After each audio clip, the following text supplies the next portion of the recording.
For generations, the story of Angkor Wat has been told as a romantic mystery, a magnificent stone city swallowed whole by the jungle. The standard historical narrative taught for over a century was simple. Sometime in the 15th century, the Khmer Empire collapsed. A violent Thai invasion supposedly drove the entire population south, plunging the region into a sudden dark age. But verifying that story has always been difficult. The ancient Khmer reserved permanent stone strictly for their gods. Their everyday homes, and even the king's palace, were built from wood and thatch. Over centuries, those materials completely rotted away, erasing the physical footprint of the people who actually lived there. Even if researchers wanted to look for the remains of those settlements, they faced an impenetrable physical barrier. The thick, unbroken canopy of the tropical rainforest completely blocked traditional satellite and aerial photography. For hundreds of years, the true scale and fate of the Khmer Empire was concealed by the forest itself. That blind spot vanished with the introduction of LiDAR.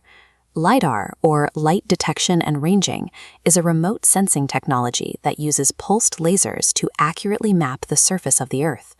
Between 2012 and 2015, researchers mounted LiDAR scanners onto helicopters and flew over 734 square miles of the Cambodian landscape, firing hundreds of thousands of laser pulses per second into the forest. This animated cross-section diagram shows how the technology bypasses the forest. While many of the pulses bounce off the top of the canopy, a fraction of them slip through the gaps in the leaves and strike the solid earth. By measuring the exact time it takes for those specific light pulses to bounce back to the sensor, the software can map the precise elevation of the ground. Once that raw data is collected, researchers apply a digital filter. By mathematically stripping away the vegetation data points, they isolate the bare earth beneath. When researchers finally peeled back that digital canopy, they saw the immense geometric footprint of the largest pre-industrial city on Earth. We used to look at Angkor Wat as an isolated, self-contained monument. It was actually a single node functioning at the center of a much larger system. The laser scans revealed a highly structured 35-square-kilometer urban core radiating immediately outside the temple's enclosing walls. This topographical map reveals the layout of that hidden city.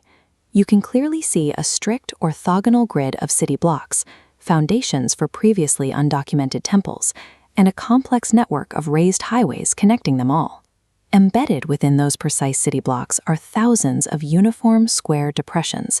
These were local household ponds, perfectly integrated into the neighborhoods to provide consistent water for the residents. And when you pull back to a macro-level view, you see the scale of the Khmer ambition. The urban core is tied into a 1,000-square-kilometer periphery, woven together by massive rectangular reservoirs and an intricate web of straight canals. The LiDAR data provided undeniable proof. The Khmer Empire was a triumph of extreme landscape engineering and vast, low-density urban sprawl. This new topographical map reveals how the megacity lived and provides the forensic evidence of how it died. LiDAR picks up microtopography, the tiny variations in the soil that reveal defensive earthworks, mass graves, or the scars of a siege. Yet the scans of these newly discovered cityscapes showed no such evidence. There was no sign of a sudden, violent destruction from an invading army, and no trace of a massive, panicked refugee flight. Instead, the data pointed to a slow-motion failure. The empire's greatest engineering triumph, its massive water management network, eventually became a fatal vulnerability. Originally, this massive grid was built to control the region's highly unpredictable monsoon rains. By capturing and distributing water, the Khmer could guarantee food security for a massive, heavily urbanized population. Yet over centuries of continuous expansion, this sprawling agro-urban infrastructure became incredibly rigid. They built a machine so vast and complex that it could no longer be easily modified or repaired. The breaking point arrived in the 14th and 15th centuries. The region was hit by severe, decadal-scale megadroughts, immediately followed by exceptionally heavy monsoon flooding. This flow diagram shows the mechanics of that failure. The rigid system of canals and reservoirs simply couldn't absorb those extreme weather fluctuations. Once a few major reservoirs emptied out or canals breached, It triggered cascading, systemic breakdowns across the entire water network. For a massive population entirely dependent on a centralized water grid for their rice harvests, the failure was devastating. The infrastructure was too massive and too set in stone to adapt to the changing climate in time. The ensuing Dark Age wasn't an overnight disappearance. As their inland agricultural landscape degraded, the population endured a gradual relocation, moving steadily toward the coasts to capitalize on emerging maritime trade routes.